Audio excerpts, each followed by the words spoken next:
அதையே லீக் பண்ணி விட்டான். என்னடா அது சொல்லுவான் இந்த திரும்ப. படம் கேசரின்னு தெரிஞ்சிருந்துமே லீக் ஆகாம இருந்திருந்ததுன்னா அவங்க அம்மால வேற மாதிரி இருந்துருக்கு.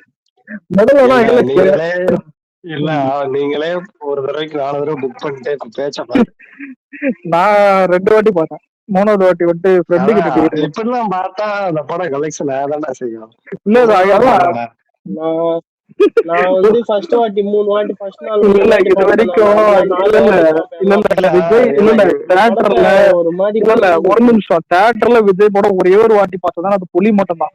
நான் பைரவா 2 வாட்டி பார்த்தேன், பீஸ்ட் 3 வாட்டி பார்த்தேன். இவங்க அப்படிதான் பண்ணுவேன். அப்ப எத்தனை பிய திங்க இருக்கான் பாரு.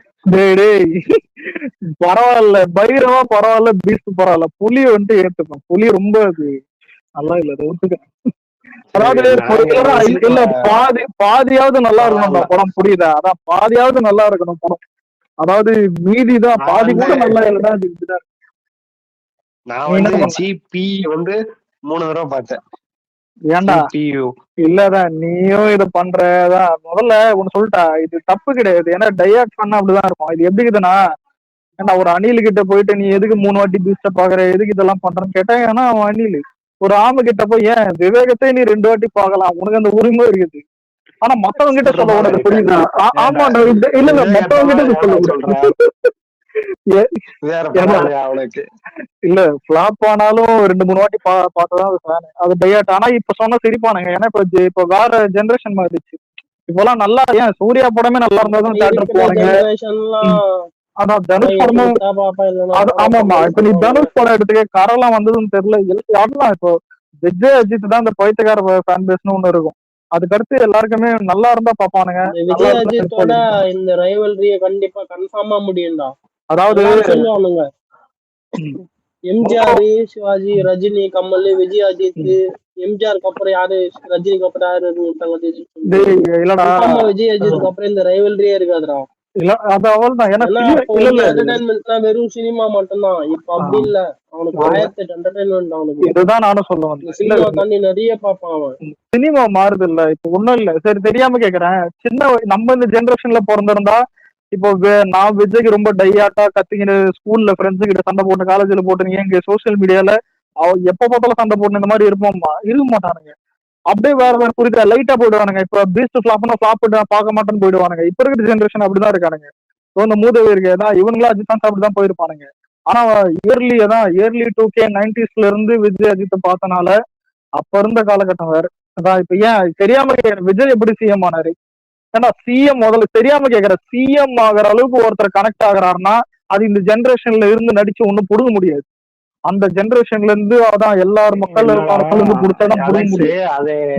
அது எல்லாருக்கும் வராது, 100% தான் வரும். அதான் சொல்றேன். இல்ல அதுவும் இந்த ஜெனரேஷன்ல வராது. இந்த ஜெனரேஷன் கேடி பசங்க 1ஆம் நம்பர் கேடி. இப்ப ஒரு பொம்பளை பிள்ளை நேற்று ஜனநாயகம் பார்த்தது ரிட்டையர் லாஸ்ட் டைம் கேட்டு அவளை அழுகுதுடா. எந்த அளவுக்கு இல்ல அதான் யாரு எப்படின்னா ஏதோ துப்பாக்கி படம் அந்த மாதிரி இல்ல, அதுக்கு முன்னாடில இருந்தே அதான் மயிறு போடுங்கன்னு தான் இருக்கும். அதான் இதை சொல்றது என்னன்னா அப்பத்துல இருந்து புடுங்கிறது தான் இப்ப வந்துட்டு நல்லதுன்றேன். இப்ப இவருதான் இவ்வளவு சீக்கிரம் மக்கள் மனசுல வந்துட்டு போனதே வந்துட்டு ரொம்ப வருஷம் 30 வருஷமா போயிது. எப்படி நான் 30 வருஷமா போடுங்கறது எவன் கண்ணுக்கும் தெரியல. கேட்டா 2.5 வருஷம் தான் போடுங்கன்னு வந்துறானுங்க. 30 வருஷமா ஃபுல்லா ஃபேமிலி படம் பண்ணி. விஜய பார்த்தா ஒரே ஒரு கேள்வி கேட்கறான், எப்படி மக்கள் மனசுல இந்த ஆரம்பத்துல இருந்தே இடம் பிடிச்சீங்க? முதல் படத்துல இருந்து இல்லங்க பாயிண்ட் நோட் பண்ணா, பூவே உனக்காக முன்னாடி வந்து எடுத்து பார்த்தா ஒரு சில கோளாறு படமும் புரியல. அது வந்து எனக்கு கூஸ் பம்ப்ஸ். இல்ல அதான் இல்ல விஜய் எப்ப புரிஞ்சுனா புள்ளனா ஃபர்ஸ்ட் ஹிட் படமே புரிஞ்சிருச்சு. அப்பதான் ஃபேமிலி ஆடியன்ஸ் தான் எனக்கு சப்போர்ட் பண்றானுங்க அப்படின்னு. ஏன்னா எங்காலும் வந்துட்டு லவ் படம் பண்றேன்னு 2-3 மொக்க படம் பண்ணாரு ஆரம்பத்துல. சப்போர்ட்ட விடு. அதாவது மக்கள் வந்து நம்ம குடும்பத்துல ஒருத்தர நினைச்சிட்டாங்க விஜய், புரியுதா? அந்த மாதிரி எப்படி வந்துச்சுன்னு தான் நான் கேட்கணும் விஜய்கிட்ட. ஆமா அது அந்த மாதிரி அமைஞ்சது ப்ரோ. அந்த ஆள் அண்ணன் கேரக்டர், தம்பி கேரக்டர், நேட்டிவ் படம் எடுக்க ஆரம்பிச்சு வந்தாலு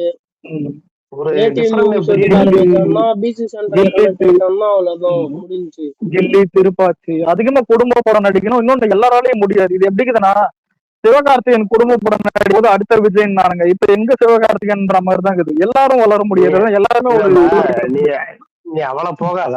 சிவகாசி திருப்பாச்சி மாதிரி அஜித்தும் ட்ரை பண்ணாப்ல திருப்பதிங்க, ஒண்ணும் முடிஞ்சா முடியல. நல்லா இருக்கு. இல்ல ஏகேக்கு என்னன்னா இப்படிதான் படம் எடுப்பேன் அப்படின்னு ஒரு டோனுக்குது. அதான் விஜய்க்கு அப்படி இல்ல, ஃபேமிலி தான். சுறா மாதிரி மொக்க படம் நடிச்சாலும் அது ஃபேமிலி படமா இருக்கும். கேரக்டர் பண்றதுல இன்ட்ரெஸ்ட் அஜித் வந்து இந்த டான் கேரக்டர் மங்காத்தா இந்த மாதிரி பண்ணிட்டு. ஆனா என்ன கேட்டா நீ எம்ஜிஆர் விஜய் கனெக்ட் பண்ண அளவுக்கு ரஜினி நான் சொல்ல மாட்டேன். ஆனா ரஜினி உண்மையிலே இருந்துச்சு, அது இல்லன்னு சொல்ல முடியாது. 90s நல்ல ஃபேமிலி ஆடியன்ஸ் எல்லாம் இருந்துச்சு. ஆனா அந்த ஆள்தாலேயே மண்ணவரை கொட்டின்னு போனான். 2000 அரசியல் வந்திருந்தானா 200 தொகுதியும் ஜெயிச்சிருப்பான்டா அவன். அந்த அளவு வாய்ப்பு. 2000 இல்ல 90s 2000 என்ன ப்ரூவ் பண்ண வர, என்ன ப்ரூவ் பண்ண வர? விட்டுருங்க ரஜினிக்கு வம்பளுக்கல. தெரிஞ்சிச்சு. மைக்கு கலருக்கு வந்து மைக்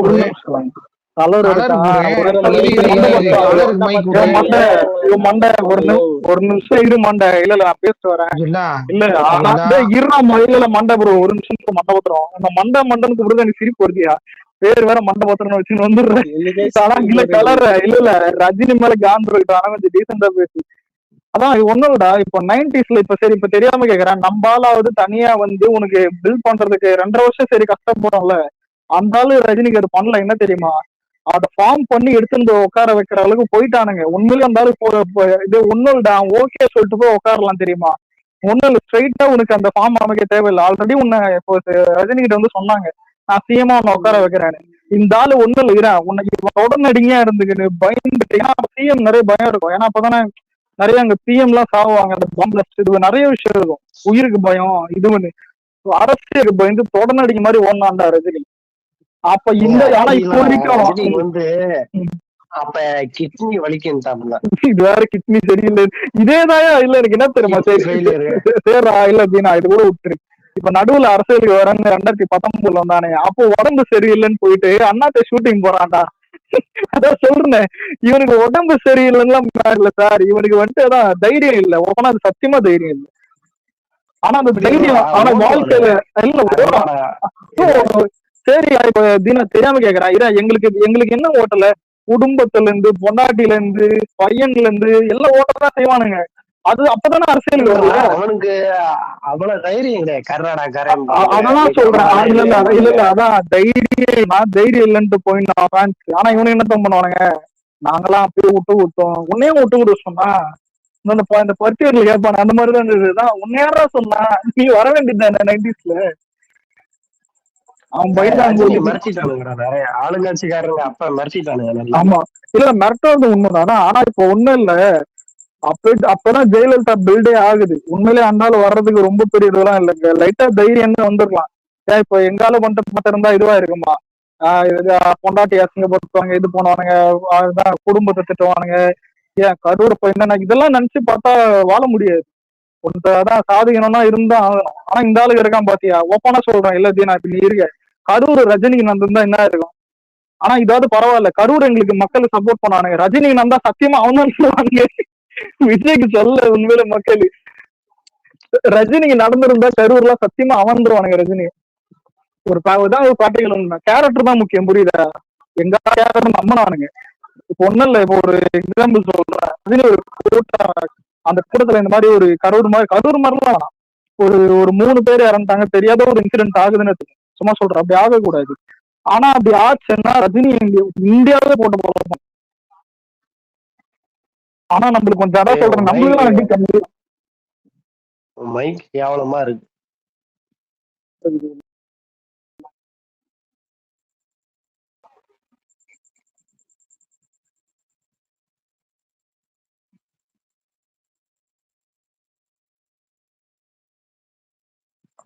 கலர் ப்ரோ சொல்லு ப்ரோ.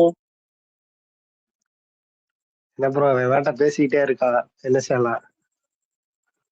புரியல ப்ரோ. இவன் வேட்ட பேசிக்கிட்டே இருக்கா, என்ன செய்யலாம்? கேக்குதுடா. அந்த மண்டபத்துல கீழே போயிடுச்சா? நாலு இல்லடா அந்த ஆளு டேய். என்ன டீம் என்ன மேட்ச்னே தெரியாம இல்ல அவர் கேட்க மாட்டோம். வயசு அதிகமா இருந்தா இந்த மாதிரி கோளாறு ஏதாவது பேசுவாங்க சில பேர். வயசு அதிகமா? Sorry bro. அலெக்ஸ் எல்லாம் அவ்வளவு தைரியமா பேசுவான்னு நான் கனவுல கூட நினைச்சு பார்க்கல. என்ன தைரியம்?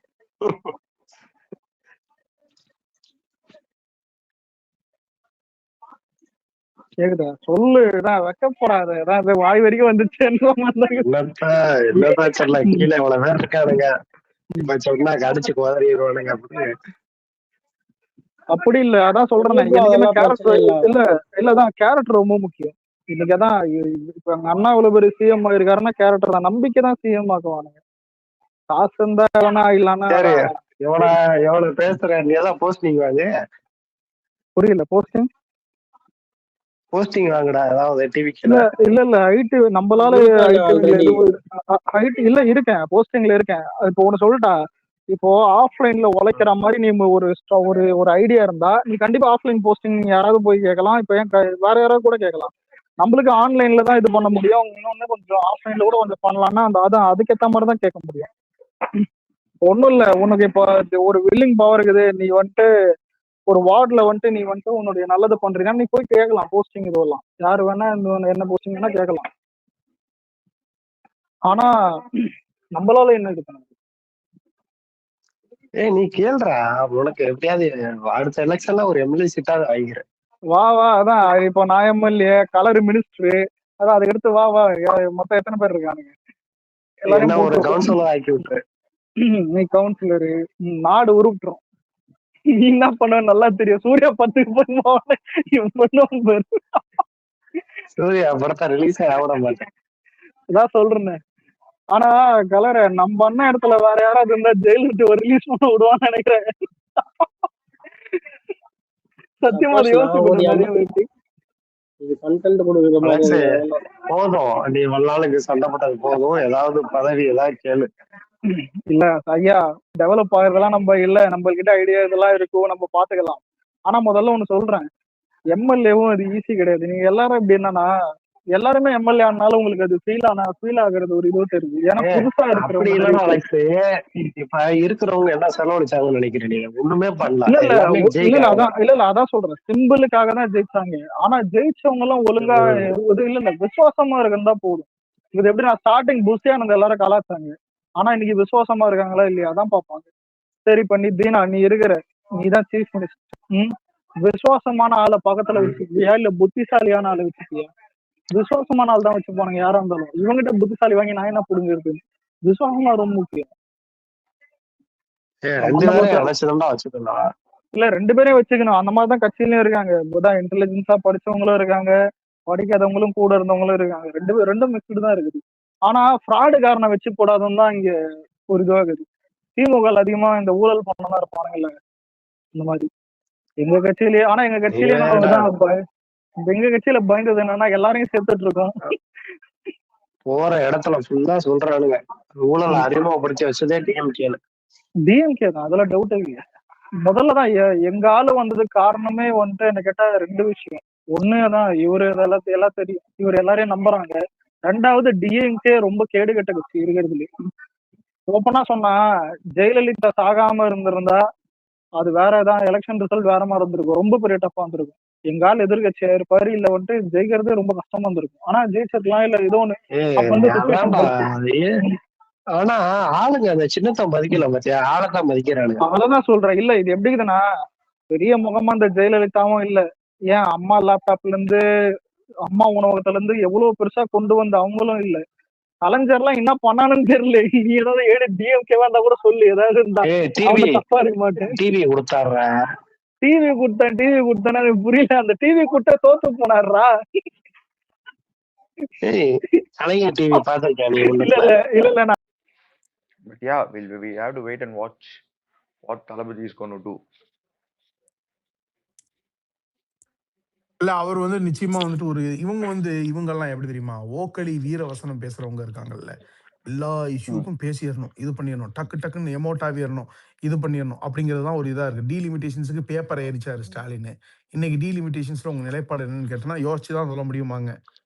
என்ன புரியுதா இல்ல இல்லையா? இப்ப அவங்க wait and watch approach wait and பண்ணிட்டாங்க. வாட்ச் அப்ரோச்சுக்கு வந்துட்டாங்க. என்ன மயிருக்கடா பேப்பர் ஏறிச்சிங்க, அப்போ எதுக்குடா இப்படி சீனை போட்டுட்டு இருக்கிறீங்க? இந்த மாதிரி அவுட் ஆஃப் கண்ட்ரோல் தான். டெல்லிக்கு எப்பவுமே ஸ்டாலின் குடும்பம் ஒரு மானங்கெட்ட குடும்பம்னு.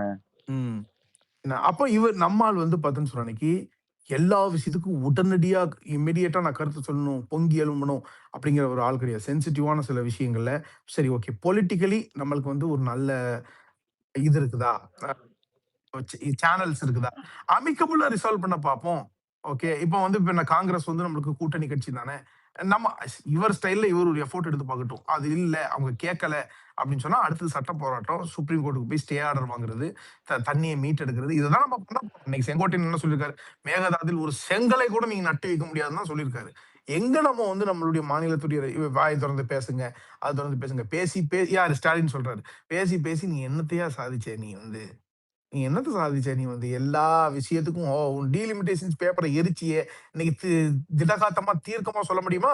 நாங்க வந்து அந்த பில் பாஸ் ஆகும்போது எந்திரிச்சு போக மாட்டோம், ஓட மாட்டோம், எதிர்த்து வாக்களிப்போம்னு சொல்லிட்டு சொல்ல முடியுமா? இவங்களால சொல்ல முடியாது.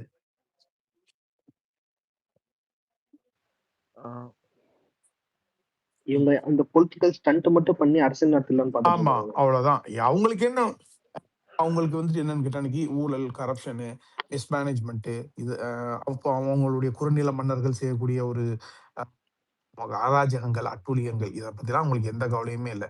நான் பாஜக எதிர்க்கிறேன், எல்லாரும் ஏன் தோல் மேல படுத்துரு, பாஜகக்கு எதிராக நான் வந்து நாட்டுல ஒரே ஒரு பிரச்சனை அது மட்டும்தான் அப்படிங்கிற அளவுலதான் இவங்க வந்துட்டு இருக்கிறாங்க.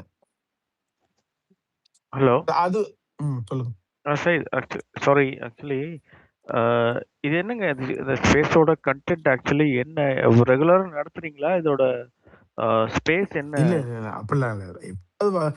இப்ப ஜனநாயகம் கொஞ்சம் ஓடிட்டு இருக்குது, பசங்களோட கொஞ்சம் என்கேஜ் பண்ணலாம் அப்படிங்கிறனால சும்மா தியேட்டர் எக்ஸ்பீரியன்ஸ் லாஸ்ட் மூவிங்கிறனால, இல்லைன்னா கொஞ்சம் ஆஃப்லைன் மோடு தான்.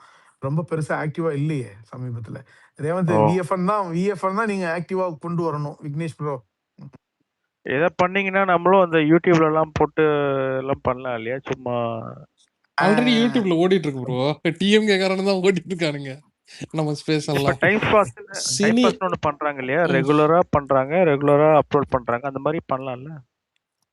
அதுக்கு வந்து கொஞ்சம் டைமிங்ஸ்லாம் அமையணும், எல்லா நேரமும் ஃப்ரீயா இருக்கணும். கண்டிப்பா டெடிகேட்டடா இதெல்லாம் பண்ண முடியாது. ஜஸ்ட் கேக்குறேன். அத மாதிரி ஸ்கெட்யூல் கிடையாது. இந்த அனிதா ராதாகிருஷ்ணன் வந்து இன்னைக்கு ஒரு லாக்அப் டெத்தான வீட்டுல போயிட்டு ஒரு பாலிடிக்ஸ் பண்ணிருக்காரு, பாத்தீங்களா? ஆக்சுவலா லாக்அப் டெத்தே இல்ல, அதானா இவங்க இப்படி ஃப்ரேம் பண்ணிட்டு இருக்காங்க லாக்அப் டெத்ல. இல்ல அதெல்லாம் பாக்கும்போதே பச்சையா தெரியுதுங்க. அந்த பச்சையா தெரியுது ஆக்டிங். அது ரொம்ப பெருசா வந்துட்டு யார்கிட்டயும் வந்து இதெல்லாம் பண்ணல. என்ன சொல்றது, அந்த பையனோட இறந்த பையனோட அண்ணனா தம்பின்றது இல்ல, அவனே வந்து ரொம்ப இறந்த வீடு மாதிரியே தெரியல. அந்த சாரி ஆக்சுவலி அவன் ரொம்ப ரொம்ப கேஷுவலா பேசுறான். அவங்களுக்கு தான் காத்துக்கிட்டு இருந்தேன். அம்மாவே வந்து கன்வின்ஸ் பண்ணி வச்சிருக்கான், மைண்ட் வாஷ் பண்ணி வச்சிருக்கான்றது பக்கவா தெரியுது. ரொம்ப என்ன சொல்றது, ரொம்ப ஒரு ஆட்சி தெரியல. நம்ம ஆட்சி இருந்திருந்தா நம்ம இந்த நிலைமைக்கு வந்திருப்போமா? பாவமா இருக்கு, இந்த குடும்பம் அப்படி பலியாரிச்சுன்ற மாதிரி தான் தோணுச்சு. பரிதாபமா இருந்துச்சு. அதுவும் இல்லாம என்ன பண்ணிருக்காங்க, அந்த வீடியோ பாத்துட்டே இருந்தீங்கன்னா முடிக்கிறப்ப அந்த பையன் சொல்லுவான், அவன் ஃப்ரெண்டை காமிச்சு இவன் தானே உங்களை கான்டாக்ட் பண்ணி ஹெல்ப் பண்ணான், இவன் தான் இங்க எல்லாமே, நெக்ஸ்ட் அவனை ஏற்றி பிடிக்க பாக்குறான். அதாவது அந்த ஏரியால திமுக இவன் தான் இருப்பான்னு சொல்லிட்டு அவனை தூக்கி பிடிக்கிற மாதிரி பேசிட்டு இருக்கான் அவன். இல்ல அதான் சொல்றேன், அந்த நான் கூட ட்வீட் போட்டிருந்தேன், அந்த இறந்த ஆத்மாவுக்கு சாந்தி அடைறதுக்காக கொஞ்சம் டைம் கொடுக்கடா. ஏன்டா ஃபேமிலி தானே, நீங்க தானே சொந்த ஃபேமிலி, ரத்த சொந்தம் தானே நீங்க. இப்ப நீங்களே இப்படி பண்ணா அது என்னடா பண்ணுன்ற மாதிரி பரிதாபமா இருந்துச்சு. ஒன்னும் பண்றதுக்கு இல்லைங்க. அதான் எவ்வளவு உள்ள இறங்கி மூல செலவு பண்ணிருக்கானுங்க பாருங்க. அதான் பணத்தை வச்சு கூட அரசியல் பண்ணிடுவாங்க திமுக. இல்ல இது வந்து அவங்க மூல செலவு பண்றானோ இல்லையோ, அவனுக்கு ரொம்ப மலிவா, அந்த குடும்பம் ரொம்ப மலிவா இருக்குது. அண்ணனோ தம்பி இறந்துருக்கான்னு வச்சுக்கோங்களேன், இப்படி பேசுவியா நீ? ஒரு இல்ல ஒரு அண்ணனோ தம்பியோ இறந்துனான்னு வச்சுங்க, ஒரு 10 நாளைக்குள்ள ஒரு நாள் இப்படி பேச முடியுமா? அரசியல்வாதியோ பணம் கொடுத்தா என்னவோ எதுவா இருந்தாலும் குடும்பம் இப்படி பேசுமா? இப்ப இந்த குடும்பம் எப்படின்னு இருக்கிறது ரொம்ப ரொம்ப அவலமா இருந்துச்சு, பரிதாபமா இருந்துச்சு. இது அரசியல் எல்லாம் இருக்கு, இதுல என்ன பண்றதுன்னு தெரியல எனக்கு. அது ரொம்ப மட்டமான அரசியல் தான். நான் தான் சொல்றேனா இல்லையா, இவங்களுக்கு வந்துட்டு அந்த திருட்டு வேலைய கூட ஒரு ஒழுங்கா பண்ண தெரியாது. இவங்களே எக்ஸ்போஸ் ஆகிக்கிருவானுங்க. அது இவங்கள்ட்ட ஒரு பலவீனம். இன்னொன்னு அனிதா ராதாகிருஷ்ணன்லாம் வந்துட்டு பார்த்தேன்னு சொன்னா, அன்னைக்கு கட்சியில ஒரு அடுத்த இடத்துக்கு வரதுக்கு கட்சியில இப்போ ஒரு அதிருப்தி இருக்குதா? ஓகே. சேகர் பாபு மேல ஒரு அதிருப்தி வளாவுது தலைமையில. அப்புறம் வந்து மூர்த்தி மேல ஒரு அதிருப்தி வளாவுது. கே.என். நேரு மேல ஒரு இந்த ஸ்லாட்ல வந்து நாமலாம் வந்து முக்கிய தலக்கட்டுகளா, அங்க வந்து இந்த உதயநிதிக்கு வந்துட்டு ஒரு சொம்புகளா உருவாகி வந்துரணும். ஏன்னா நம்மலாம் இத்தன நாளா இன்சிக்னிஃபிகன்ட்டாவே இருந்துட்டோம். திருச்செந்தூர்லயே அரசியல் பண்ணிட்டோம். தூத்துக்குடி மாவட்டத்துக்குள்ளேயே உட்கார்ந்துக்கிட்டோம். என்ன ஏங்க இந்த ஆளெல்லாம் வந்து இப்ப எனக்கு வந்து ஒரு லேண்ட் புரோக்கரா இருந்தா கூட நான் நம்ப மாட்டேங்க. இப்ப இந்த இடத்துல இந்த இந்த லேண்ட் இருக்கு, இவ்வளவு இருக்குன்னா அப்ப இவ்வளவு இருக்கா? உண்மையில அப்படி இருக்கான்றது நீ சொல்ற அளவுல இருக்கா? நீ சொல்ற ஆள் பேர்ல தான் இருக்கான்றது எனக்கு நம்பிக்கை வராது. அந்த அளவுல தான் இப்ப இவனை பார்த்தாலே அப்படிதான் இருக்கு. இவன் பேசுற பேச்சும் அப்படிதான் இருக்கு. இவனை எப்படி நம்பி எம்எல்ஏ ஆக்குறாங்கன்றதுலாம் எனக்கு புரியவே மாட்டேங்குது. அது எங்க ஊர்ல ஆக்கி வச்சிருக்குது. 2வது இன்னொன்னு என்னன்னா, இப்போ வந்துட்டு இந்த சீமானுக்கு அது இதுக்கெல்லாம் போயிட்டு வந்தான் பாத்தீங்கல்ல, தாய் மாமன் சீர் கொண்டு வர்றேன் அப்படின்னு சொல்லிட்டு வந்துட்டு போய் ஒரு இத ஆமா போட்டு ஆமா ஆமா மாதிரிதான். அதுவும் இல்லாம ஒரு 4 நாள் முன்னாடி தான் அந்த ஆளு பச்சையா நடிச்சு ஒரு வீடியோ மாட்டிக்கிச்சு போராட்டத்துக்கு போய். ஆஸ்பத்திரிக்கு போறேன்னாரு. அதேதான் ஹாஸ்பிடல்ல போற அதேதான் என்ன இப்போ வந்து அனிதா ராதாகிருஷ்ணன் இந்த மாதிரி பண்ணிட்டு இருக்காங்க, என்ன தாக்கத்தை ஏற்படுத்திச்சு இது? இதுல மக்கள் கிட்ட என்ன ஒரு பெரிய திமுக எவ்வளவு தூரம் அப்படி எதுவும் கொண்டு வந்துருச்சா எதுவும்? இல்ல அவங்க தாக்கத்தை போற மாதிரி தெரியல, நமக்கு தீனி போற மாதிரி தெரியுது. ஐயா நெஞ்சு வலிங்க ஐயா. அனிதா கிட்ட யாரோ சொல்லியிருக்காங்க, நீங்க டெய்லி ஹெட்லைன்ஸ்ல வரணும், நியூஸ்ல வரணும் டெய்லி. சத்தியம்டா காளையா, கிளீனா அடிச்சிட்டா. அவங்க உங்களுக்குன்னு ஒரு ஸ்ட்ராட்டஜிஸ்ட் இருப்பாங்கல்ல, அவங்க வந்து சொல்லிருக்காங்க பொழுது ஒண்ணு இல்லனே, நீ என்னத்தையாவது பண்ணி தினம் நியூஸ் பேப்பர்ல வரணும்னு. என்ன சேகர் இடத்த ஃபில் பண்றோம். மாவட்ட நியூஸ் பேப்பர்ல நீ வந்துட்டு வரணும் அப்படின்னு சொல்லிட்டு. ஏன்னா அவங்க எப்படி தெரியுமா பார்ப்பாங்க, இவர் தொகுதியா திருச்செந்தூரா இருந்தாலும் தூத்துக்குடி மாவட்டம் ஃபுல்லா உள்ள இருக்கக்கூடிய அந்த கீதா ஜீவன் டீம், அந்த தலைக்கட்டுகள் அந்த இதெல்லாம் வர்றாங்க. ஸ்ரீநாத்தெல்லாம் வந்துட்டு தூத்துக்குடியில தலைக்கட்டு ஆயிட்டானு, இப்படிதான் இவங்க மைண்ட் போகும். புரியுதா உனக்கு? இவனையெல்லாம் எதிர்த்து நான் வந்து அரசியல் பண்ணணுமா அப்படின்னு சொல்லிட்டு. இப்ப நீ ஸ்ரீநாத் கிட்ட போய் நீ இந்த மாதிரிலாம் பேசிட்டு இருந்தா உன்னை கலாச்சி விட்டுட்டு போயிருவாப்ல. இவனை சீரியஸாவே எடுத்துக்க மாட்டாரு. புரியுதா உனக்கு? சிரிச்சு சம்பவம் பண்ணி விட்டு போயிருவாரு அவரு. இப்படி ஸ்ரீநாத் இப்ப சீமனோட நிலைமை எல்லாம் எந்த அளவுக்கு மோசமா போயிடுச்சு அப்படின்னா, இப்ப சின்ன சின்ன பசங்க +2 படிச்சவங்க, இப்ப செகண்ட் இயர் படிக்கிறவங்க, இல்ல வேலை தேடிட்டு இருக்கவங்க எல்லாருமே வந்து ஒரு யூடியூப் சேனல் ஆரம்பிச்சு அவங்களுக்கு தெரிஞ்ச வித்தையை வந்து காட்டி அதை வந்து பிரபலப்படுத்தி காசு சம்பாதிக்க ட்ரை பண்றானுங்க. அதே டெக்னிக் தான் வந்து சீமானு பண்றாப்புல. என்னடா இது, இப்ப நம்ம காலங்காலம் 10-15 வருஷமா பண்ண டெக்னிக்க இந்த சின்ன சின்ன பசங்களா பண்ண ஆரம்பிச்சிட்டாங்களே, நம்மளும் காசு சம்பாதிக்க ஆரம்பிச்சோம், இவனுங்களும் காசு சம்பாதிக்கிறாங்க. இவனுங்க வந்து ஆக்சுவலி சொல்லப்போனா மற்றவங்களை விட நம்மளை விட காசு அதிகமா சம்பாதிக்கிறாங்களே அப்படின்ற அளவுக்கு எக்ஸ்போஸ் ஆகி வந்துட்டாப்ல. ஸோ இது வந்து அந்த அளவுக்கு வந்து பெரிய ஒரு பின்னடைவா தான் நினைக்கிறேன் நான். சின்ன சின்ன பசங்கள்லாம் வந்து நீ என்ன கொள்கைன்னு சொல்றியோ, நீ கொள்கைன்னு சொல்றத அவன் வந்து ஒரு டாபிக்கா எடுத்து அதை ஒரு சேனலோட தீமா எடுத்து அவன் வந்து பிரபலப்படுத்தி பண்ண ஆரம்பிச்சிட்டான். இது வந்து மேடை போட்டோ இல்லை வந்து காசு ஆட்களுக்கு வந்து உண்டியல் குலுக்கி சேர்த்தோ எல்லாம் பண்ண வேண்டிய அவசியம் கிடையாது. இது வந்து அவனுங்களே பண்ணி தற்சார்பா பண்ணி யூடியூப் காசு கொடுக்குது, எல்லாமே பண்ணி ஆரம்பிச்சிட்டானுங்க. சீமனோட வியாபாரம்லாம் இன்னும் செலிபிரிட்டி ஆகும்னு எனக்கு தோணல. அதே மாதிரி நேத்து ஒரு மீட்டிங்ல பாத்தீங்களா, பிஜேபிய சீமான மாப்பிள்ளன்னு சொல்றது, மாமான்னு சொல்றது, இவர் சரத்குமார் பர்த்டே அப்ப போயிருந்தாங்க. இல்ல பர்த்டேல ஒரு மாண்பு கருதி பேசலாம், அதெல்லாம் நம்ம தவறு சொல்ல மேட்டர் என்ன தெரியுங்களா? சரத்குமார் பர்த்டே அது. ஆமா 3 பேருமே நாடாரு. என்ன எக்ஸாக்ட்லி அதான் சொல்லலாம். ஆமா, அண்ணாச்சி வந்து இவரை வந்து மாப்பிள்ளைன்னு கூப்பிட்டுக்கிறதும், இவர் மாமா அப்படிங்கிறதும், சரத்குமார் அண்ணன், சரத்குமாருக்கு ஒரே ரத்தம் ஓடுது, எல்லாம் தெரிய முடியும். என்ன அதாவது எப்படின்னா, சரத்குமார் சொல்றாரு வெற்றி எப்பவும் ஒரே மாதிரி இருக்குன்னு நினைக்காதீங்க, தோல்வி சீமான் இந்த மண்ணிலேயே நிக்கிறது. அந்த அம்பாசமுத்திரம் இடைத்தேர்தல்ல அந்த மண்ணிலேயே சீமான் அங்க நின்று ஜெயிக்கணும்னு பிஜேபி ஆசைப்படுது. சரத்குமார் பிஜேபி, புரியுதா உனக்கு? அப்ப அயோக்கிய பயிர்களா நீங்க யாரோட வேணாலும், உங்களுக்கு தேவை வந்து விஜயை எதிர்க்கணும், அவ்வளவுதான். அது சீமான் அதுல இன்னொன்னு சொல்றாரு, அதுல அது ரொம்ப தமாசான விஷயம். அதுதான் கொள்கை கோட்பாடுகள் மாறலாம், இன்று சரி என்று படுவது இத்தனை நாளா வந்து கோட்பாடுங்கிறது எங்களுக்கு மாறாது, எங்களுடைய தத்துவம் என்னைக்கும் மாறாது அப்படின்னு சொல்லிட்டு இருந்தேன். கோட்பாடுகள் மாறலாம், இன்று சரி என்று தவறுவது நாளைக்கு தப்பு என்று தெரியலாம், அது பிரச்சனை கிடையாது அப்படின்னா என்ன சொல்றோம், நாங்க யாரு எப்ப வேணாலும் சேர்ந்துக்கிடுவோம் அப்படிங்கிற ஹிண்ட வந்து கொடுக்குறான். இவன் வந்து ஜெயிச்சிட்டானே வைங்க, ஜெயிச்சுட்டான் ஓகே, வச்சுக்க என்ன பண்ணுவான், அசம்பிளில போய் வந்து மைக்கெல்லாம் வந்து கடிச்சு துப்பிடுவானா? இல்ல எதுன்னு சொல்லுங்க. கவுன்சிலருக்கா உள்ளாட்சி தேர்தலும் வரப்போகுது அடுத்து இன்னொரு 6 மாசம். ஆனா கவுன்சிலரே கனவுதான் சீமானுக்கலாம். இல்லண்ணா இவர் அந்த பிஜேபி அவர் பேரே வார்த்தை நயினார் நாகேந்திரன் நயினார் தான் சொல்றாரு, எலெக்ஷனுக்கு முன்னாடி இந்த கூட்டணி சேர்ந்திருந்தா என்ன இருக்கும் பாருங்கன்னு சொல்றாப்புல. மாமன் மச்சானுங்களுக்கு ஒரே ரத்தம் போதே அது என்ன மாதிரி எனக்கு அது ஒட்டவே இல்லைங்க எனக்கு எப்படின்னு சொல்லிட்டு. நயினாருக்குலாம் அவர் வீட்லயே வந்து ஓட்டு போடுவாங்களானே தெரியல, அந்த அவ்வளவுதான் பேசுறாப்புல. என்ன புரிய மாட்டேங்குதுங்க. சாரி. இன்னொன்னு சரத்குமார் வந்து நேற்று எல்லாம் பேசும்போது பாத்தீங்கன்னா இங்க தமிழர்கள்லாம் வந்து ஒன்று நிக்கிறோன்றாங்க ஓகேங்களா. இதே அவன கட்சிக்காரங்களே சரத்குமார் அன்னைக்கு விமர்சனம் பண்ணிக்கணும், சரத்குமார் எல்லாம் தமிழர் கிடையாது அப்படி அப்படின்னு சொல்லிட்டு. இல்ல சரத்குமார்லாம் வந்து ஆக்சுவலி பிஎம் கேண்டிடேட், இதுதான் அவரே அதான் சொல்லியிருக்காரு. ஏன் நான் வந்து பிஎம் கேண்டிடேட்லாம் தகுதி கிடையாதா அப்படின்றப்ப இப்ப ஏன் வந்து தகுதி குறைஞ்சு வந்து சிஎம் கேண்டிடேட்டுக்கு வந்துட்டு அப்படின்ட்டு புரியவே இல்லை. ஆனா பிஜேபிக்கு விசுவாசத்தை காட்டுறேன்னு சொல்லிட்டு தளபதியை கடிச்சான் பாத்தீங்களா, வாட்ரோ ஒய்ப்ரோ ராங் ப்ரோ.